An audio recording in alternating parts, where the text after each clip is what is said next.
결국에는 시장이 제일 좋아하는 거는 실업은 그렇게 증가를 안 하는데 구인만 빠르게 감소를 해주면은 그 침체는 가지 않는데 인플레만 쏙 내려와주는 구인 네. 쪽에서 상당한 부분의 감소가 나타나도 네. 우리가 이걸 침체라고 얘기 안 하게 될 가능성이 실업자가 지금 500만 명대거든요. 구인이 아직 800만 명 뭐 중후반대 정도 나오고 있잖아요. 과거에는 이게 0점 몇 배였다라는 거죠. 300만 명이 더 감소를 해도 1배 정도 수준으로 꽤나 높은 수준이고 과거 정말로 장기 평균으로 진입을 한다. 300만이 아니라 600만 명이 구인에서 추가로 감소를 해도 실업이 과연 여기서 유의미하게 늘어날 거냐. 이거는 논란이 될 수 있다는 거죠. 구인만 계속 감소를 해주게 되면 우리가 생각할 때 베스트 시나리오로 갈 수도 있는 것 아니냐. 그러니까 구인 쪽에서 버퍼가 대단히 많을 수도 있다는 얘기가 그래서 나오는 거거든요. 그래서 최소한 300만 명 추가 감소까지는 시장에서 환호의 뉴스가 아닐까. 그렇게로 생각을 합니다.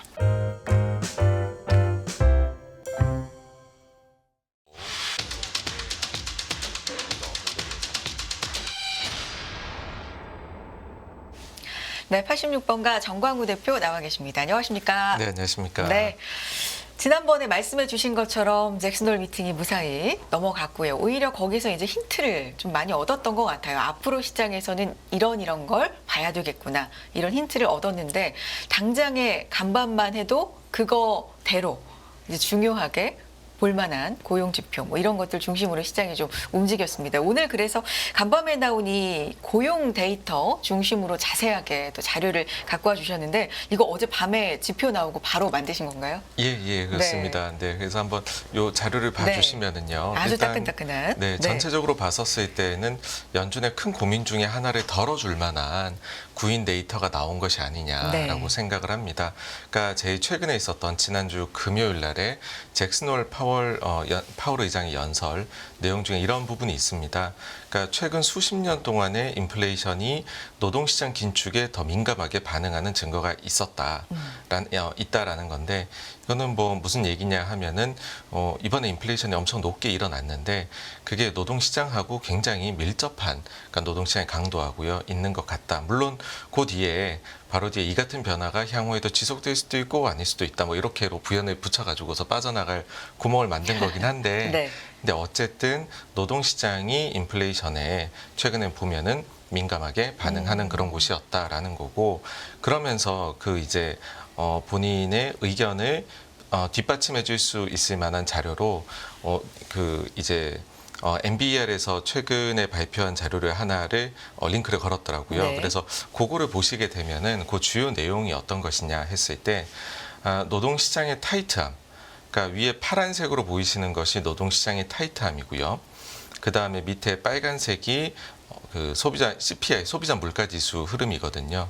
그래서 보시게 되면은 이게 좀 얼추 비슷하게 흘러가더라 이고. 노동시장이 타이트해질수록 CPI는 올라간다. 이렇게 네, 해석이 맞습니다. 가능합니까? 네, 정확하십니다. 네. 그래서 그런 식으로 특히나 최근에 보게 되면 이번에 인플레이션이 엄청 높게 일어났는데 그와 동시에 노동시장의 타이트함도 대단히 타이트했었다라는 거고. 그러니까 좋다라는 거죠. 노동시장이 굉장히 뜨겁다, 타이트하다는 것. 네, 그렇습니다. 그러면 요 노동시장의 타이트함이라는 네. 거는 도대체 무엇을 의미를 하느냐 구체적으로는 하면은 요 자료에서는 구체적인 공식이 우리가 이미 들어서 알고 있는 겁니다. 그러니까 실업자 한 명당 구인 숫자가 몇 개 있냐.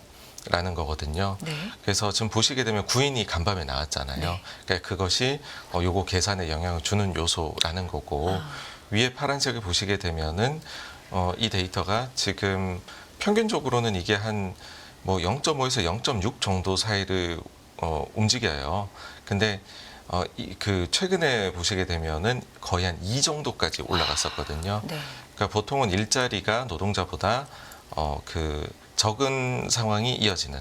그래서 일자리를 구하는 사람 입장에서는 그 이제 어떻게든 일을 하겠다 뭐 이런 식으로 접근이 되겠죠. 근데 최근의 경우에는 오히려 일자리 그 이제 하고 비율이 깨져가지고서 실업자가 더 적은 것이죠. 그러니까 실업자 한 명당 일자리가 무려 2개나 놓여 있는 상황이니까 골라서 갈 수 있는. 그러니까요. 예, 그래서 어디가 더 대우가 좋으냐 이렇게 다 할 수 있다 보니 당연히 임금 상승률도 높아지게 되고 그게 인플레이션 특히 이제 파월 의장이 여러 차례 얘기했던 서비스 물가 쪽에 영향을 준 것이 아니냐.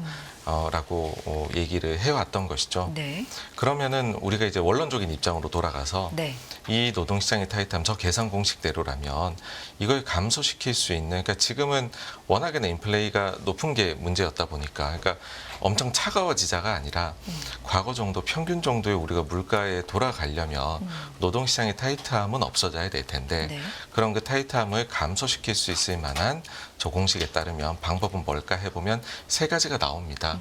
하나는 구인이 감소하면 될 거고요. 네. 또 다른 하나는 실업자가 증가를 하면 될 건데 구체적으로는 실제 실업이 그러니까 뭐 구조조정이 증가해서 실업이 증가할 수도 있겠지만 또 다른 걸로는 세 번째로 경제활동 참가율이 증가를 해서 실업자가 증가를 할 수도 있습니다. 그러니까 우리가 실업자라고 하는 거는 경제 이제 통계상에서는 일할 의지가 있는데 일자리를 구하지 못한 사람을 의미를 하다 보니까 네. 경제활동 참가율이 그런 사람들의 증가를 포괄적으로 포함해가지고 나오는 숫자이다 보니까 경제활동 참가율 뭐 이것도 이제 넣어볼 수가 있겠죠. 그래서 베스트 시나리오는 뭐냐하면 실업자의 큰 증가는 없는 상황에서 구인은 많이 감소를 해주고 그 다음에 경제활동 참가율은 올라가 주는 것이 베스트가 될 수 있다라는 것이죠. 그랬을 때 지금 그 구인은 각각 요인별로 나눠서 보시게 되면은요. 구인 같은 경우는 요거는 이제 이번 데이터 발표 나기 직전까지의 데이터를 기반으로 얘기를 일단 먼저 드릴게요. 그러니까 상황이 어땠고 이번 나온 걸로 어떻게 그것이 달라져서 시장이 많이 환호했는지를 말씀을 드리려고 하는데 이건 어제 직전, 어제 나오기 직전. 예, 네. 그렇습니다. 그러니까 지난달 발표 때까지인데 구인은 꾸준히 감소 추세를 보였어요. 그래서 보시면은 고점 대비해가지고서 약 한 244만 5천 명 정도 감소를 했고요. 그 다음에 보시게 되면 실업 같은 경우에는 여전히 매우 낮은 상황입니다. 그래서 코로나 이후로 지금 이번 긴축 사이클 들어와서 최저점 대비해서 실업은 고작 18만 4천 명밖에는 증가를 하지 않았습니다. 네. 그 다음에 경제활동 참가율은 다행히 상승을 해주고는 있어요. 회복을 하고는 있지만 아직까지 코로나 이전 수준은 많이 이전의 수준에 비해서는 좀 내려와 있는 수준입니다. 60% 중반, 62% 중반 수준인데 코로나 이전에는 63%가 이게 넘었었거든요. 그러니까는 아직 경제활동 참가율 측면에서도 더 올라갈 게 있지 않을까. 네. 그러니까 아직까지는 이 이 노동시장의 타이트함이 좀 떨어져 오고는 있는데 라고 얘기를 드릴 수가 있는 상황이었던 거죠. 근데 이게 그 요번에 데이터를 가지고서 우리가 왜 이렇게까지 환호를 하느냐라고 네. 하면은 결국에는 시장이 제일 좋아하는 거는 실업은 그렇게 증가를 안 하는데 구인만 빠르게 감소를 해주면은 정말 그거죠. 그 침체는 가지 않는데 인플레만 쏙 내려와주는 제일 좋은 그 상황. 예 네. 시나리오가 만들어질 수 있을 거다라고 보기 때문에 그런 거거든요. 그래서 요번에 보시게 되면 실제 예상치로는 구인이 946만 정도 나오지 않겠느냐 했는데 발표치는 882만. 특히나 전월치도 하향 수정이 됐어요. 이게 958만에서 916만으로 40만 명 이상이 하향 수정이 돼서 어찌 보면 이중의 서프라이즈가 연출이 되었다라는 거고 그러면 지금까지의 숫자를 한번 해보자라는 거죠. 그러니까 이거는 뭐냐 하면 보통의 경우에 경기가 좀 냉각이 되어 갈 때 특히 이제 침체에 빠졌을 때 기준으로 해보면은 당연히 실업도 증가하고 구인은 감소를 그때 했었겠죠. 그러면은 실업이 당시에는 뭐 적게 증가할 때는 한 500만, 많이 증가하면 1000만 이상도 증가를 했었어요. 그러면 구인은 한 1, 200만 정도 감소를 했었거든요. 그럼 요거를 합쳐놓고 보면은 뭐 한 500에서 1000만 정도의 구인 더하기 실업의 감소가, 그러니까 일자리의 사라짐이 과거에 있었다. 경기 네. 안 좋을 때. 그러면은 경기가 누그러지더라. 인데 지금 같은 경우에도 가설을 한번 세워봤던 게 그거죠. 그러니까 작년부터 침체 안 빠지고 인플레가 내려갈 수도 있을 거야라는 꿈 같은 얘기를 했던 가장 중요한 논리가 여기에 있었거든요. 그러니까 실업은 거의 증가 안 하는데 구인만 감소해서 노동시장 타이트함 없어지고 인플레 내려가는 거 아니냐. 근데 지금까지 숫자로는 그렇게 나오고 있다라는 거죠. 실업이 지금까지는 18만 명 증가를 했는데 구인이 어제 나온 데이터까지 해서 보면 320만 감소.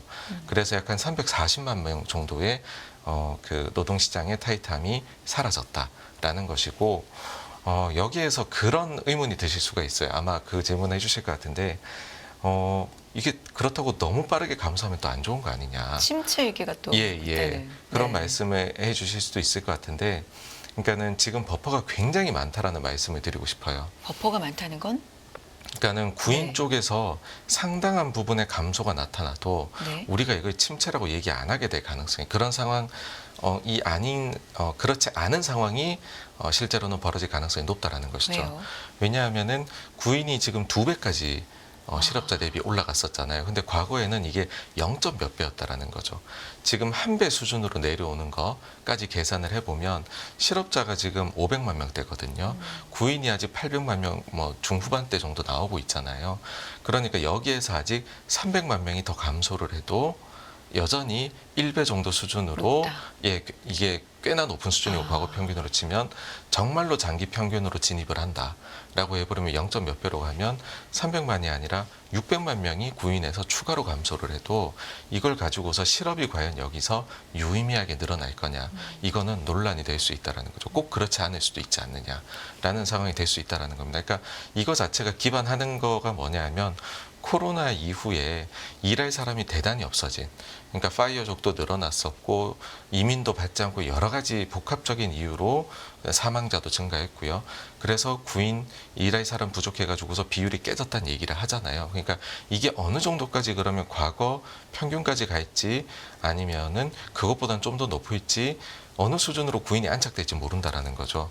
그런 상황에서 그러면 구인하고 실업의 투트랙으로 딱 봐서 구인만 계속 감소를 해주게 되면 그러면은 우리가 생각할 때 베스트 시나리오로 갈 수도 있는 것 아니냐. 그러니까 구인 쪽에서 버퍼가 대단히 많을 수도 있다라는 얘기가 그래서 나오는 거거든요. 그래서 구인 쪽에서의 감소, 그러니까 시장 예상보다 계속 만약에 뭐 지금처럼 하회하는 숫자가 나온다라는 거는 제가 볼 때에는 한 최소한 300만 명 추가 감소까지는 시장에서 환호의 뉴스가 아닐까 그렇게로 생각을 합니다. 그래서 네. 그 여지가 버퍼가 좀 남아 있다. 너무 네네. 그렇게 또 급속하게 이렇게 나빠지면은 침체가 오는 거 아니야에 대한 걱정은 아직은 너무 이른 걸 수 있다. 네네, 라는 말씀을 그렇습니다. 해주시는 것 같습니다.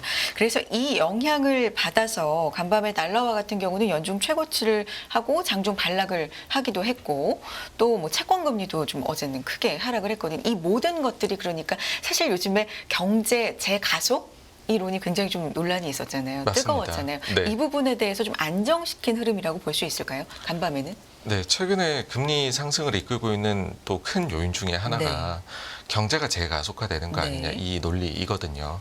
그러니까 이거는 어떻게 해가지고 나왔냐 하면은 이제는 침체로 갈 것이다라는 예상을 많이 했었다가 이제는 침체가 아니라 경기가 다시 빠지지 않고 반등을 하는 것 같네. 근데 그 반등의 속도가 혹시 너무 빠른 것 아니냐.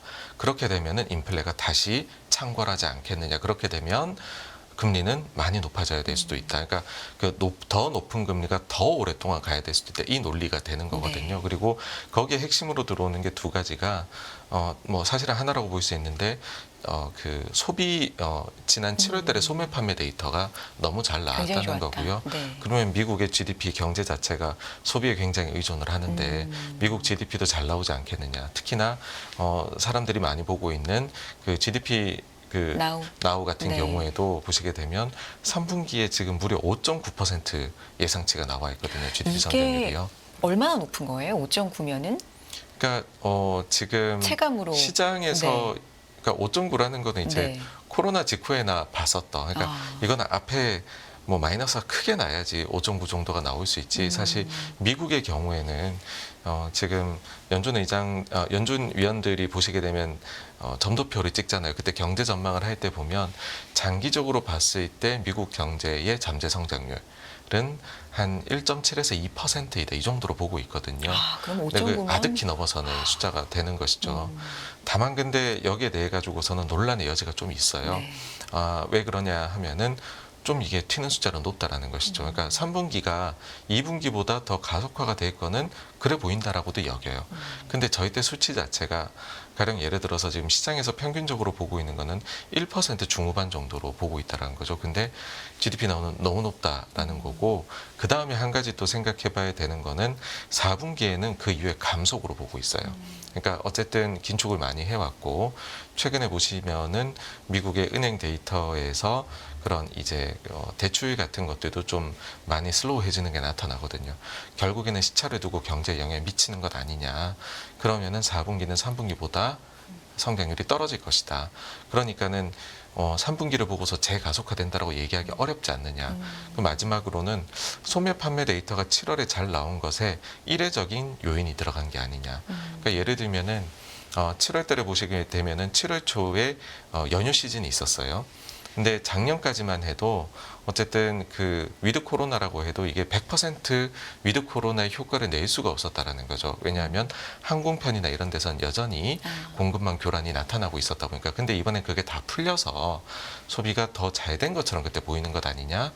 그 다음에 주머니가 좀 미국인들도 가벼워지고 있는데, 아마존 프라임데이가 7월 달에 있었거든요. 그때에 값살 때 이거를 더 많이 주문을 낸 것은 혹시 아닐까. 그리고 뭐 그 바비하고 오펜하이머가 엄청 유행이라고 영화. 하잖아요. 네. 예. 그러니까 7월 하순에는 그런 시네마 쪽의 숫자가 눈에 띄게 튀는 숫자가 나왔다는 거죠. 그래서 이게 과연 지속 가능성이 있는 거냐라는 논란의 여지가 지금 계속 있거든요. 그래서 네. 그 정도로 소매 판매가 과연 좋을 것이냐. 그러니까 저는 그냥 뜨뜻미지근한 정도를 보지 또 되게 뜨거울 정도가 나올 미국의 상황은 아니다라는 생각을 하는데, 어쨌든 그것도 계속 이제 봐보면 되겠죠. 파월 의장도 네. 소매 판매 언급을 네, 했습니다. 거죠. 네. 네. 그러니까 잭슨홀 연설에서 네. 이번에 보시게 되면은 뭐 전체적으로 저는 이게 약간 도비시하다고 여겼었어요. 왜냐하면 시장이 제일 우려했었던 뭐 2% 중립금리. 물가 아니면은 중립금리 네. 말씀해주신 거기에 대해 가지고서는 뭐 불확실하다. 그 다음에 2% 목표, 우리의 목표다 아직까지 여전히 강력한, 이렇게 얘기해서 시장의 매파적인 서프라이즈 기대를 완전히 없앴거든요. 그래서 일단 좀 도비시하다고 여기는 건데, 근데 그 중에서 가장 매적인 부분을 찾아보라고 하면은 말씀해 주신 대로 지금 현재 시장에서 우려하고 있는 경기 재가속에 따른 높은 금리의 장기화에 대한 그거를 그대로 차용을 해줬어요. 그러니까 혹시나 우리가 생각한 것보다 경제가 더 뜨거운 것으로 계속 흘러가게 된다라고 해버리면, 그러면 금리를 더 올려야 될 수도 있다라는 얘기를 한 부분이거든요. 그러니까 거기에서 이제 소매 판매 얘기가 나왔었고요. 그래서 지금 소매 판매 데이터랑 GDP 데이터가 갑자기 또 중요도가 확 올라가는 그러니까요. 형편이 됐는데, 네. 그거는 뭐 또 다음 달 나오는 중순이 대로. 되면 나옵니다. 네, 그 말씀을 드리고요. 네.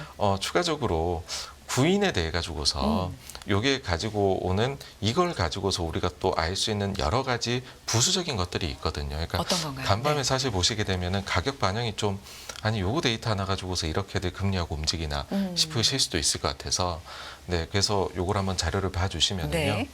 구인은 지금 뭐 이제 중요 데이터의 선행 지표격이라고 할 수 있는데, 뭐냐하면 근원 소비자 물가 지수를 한 6개월 정도 선행하는 것으로 그렇게 알려져 있습니다.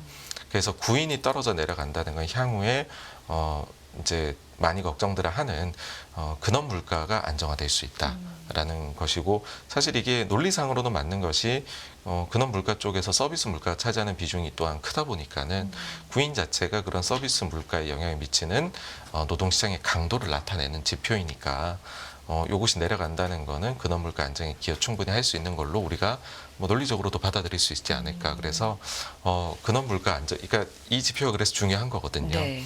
근원 물가 안정이 향후에 보인다라는 거고, 그 다음 보시게 되면은 이 구인 지표를 좀 선행하는 데이터가 있어요. 네. 그러니까 우린 주식하면서 선행 지표를 알고 싶은 거잖아요. 그렇죠. 먼저 알고 싶은 맞아요. 거잖아요.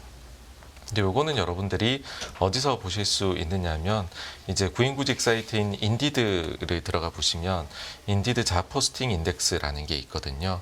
그러니까 요거를 민간의 분석 기관에서는 그동안 이걸 많이 사용을 해왔어요.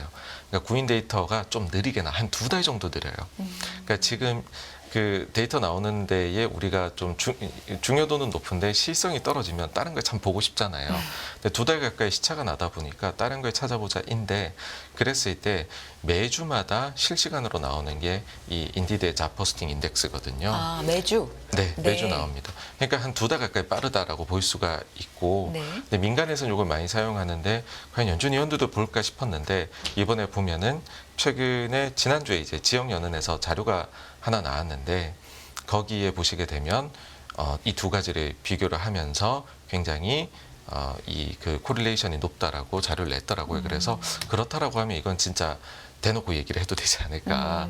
예, 뭐 이거를 이제 지역 연은에서 또 확실히 선행 데이터 격이라고 얘기를 해줬으니까는요. 네. 여기서 보시면 파란색이 인디드 자료고요. 빨간색이 이번에 발표된 그 구인 자료입니다. 네. 굉장히 진짜 연관성이 높아 보이네요. 모양 자체가. 네, 네. 그래서 네. 추가적으로도 여전히 이제 구인 쪽에서 앞으로 또 좀 감소가 나타나지 않겠느냐, 안정이 그렇게 보고 있는 거고요. 그리고 그 구인 데이터가 나올 때 퇴사율 데이터도 나오게 됩니다. 네. 그러니까 퇴사율이라는 거는 높아지게 되면 이건 자발적 퇴사인데, 그러니까 내가 그만큼 더 좋은 일자리를 구할 수 있으니 퇴사를 하는 거고, 그렇죠. 퇴사율이 낮아진다라는 거는 더 좋은 일자리를 못 구할 때 퇴사율이 낮아지는 거라고 할 수 있어요. 그래서 퇴사율이 노동시장의 강도를 또 나타내는 거다 얘기를 하고, 요 퇴사율 데이터가 구인 데이터를 한 2-3달 정도 선행한다는 얘기도 하거든요. 근데 퇴사율이 보시게 되면 요번에 또 좀 떨어졌습니다. 네. 그래서 일단 구인에 대해서 한두 달 정도, 향후 나올 한 2-3달 정도 데이터에 대해서는 좀 안도감을 불러일으키게 하는 데이터였고요.